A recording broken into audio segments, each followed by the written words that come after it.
Hello বন্ধুরা, দেখো আজকে আমি সয়া চিলি রেসিপি তোমাদের সাথে শেয়ার করব। তা সবাইকে শুভেচ্ছা জানিয়ে আমি আমার রেসিপি শুরু করি। তাই জন্য নিয়ে নিয়েছি আমি সয়াবিন।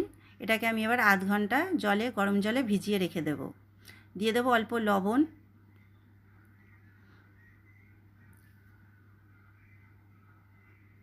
দেখো আধ ঘন্টা পর এবার এটাকে আমি ভালো করে জলে ধুয়ে নেব। এই যে ভালো করে ধুয়ে আর জলটাকে চিপে নিয়েছি।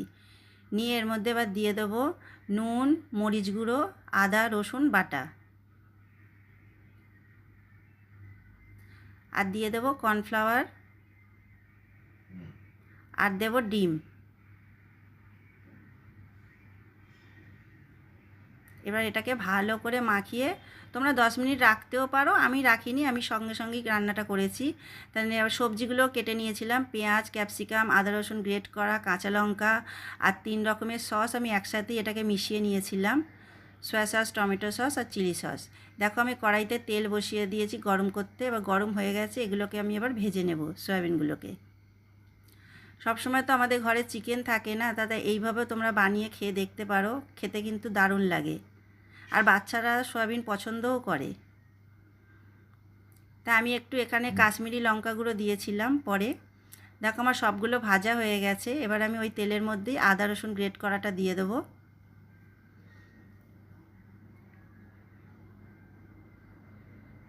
আদা রসুনটা একটু ভাজা হয়ে গেলেই এর মধ্যে আমি এবার সব সবজিগুলো দিয়ে দেবো।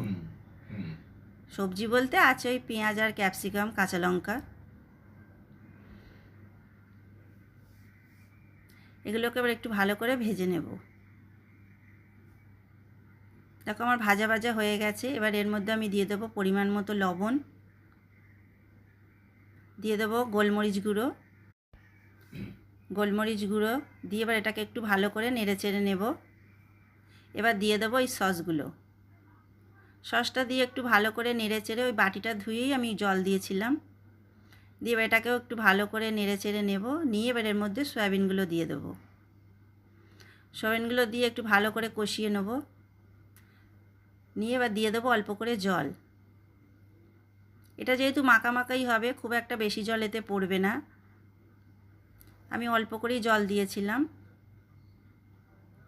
এবার একটা বাটিতে একটু কর্নফ্লাওয়ার গুলে সেই জলটাও আমি এবার এর মধ্যে দিয়ে দেবো। দিলে এবার ফুটে উঠলেই এটা কিন্তু রেডি হয়ে যাবে। তা রেসিপিটা কেমন লাগলো অবশ্যই কিন্তু জানিও।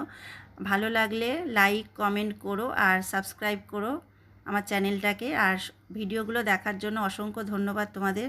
দেখো আমার সয়া চিলি রেসিপি রেডি, কেমন লাগলো অবশ্যই জানিও।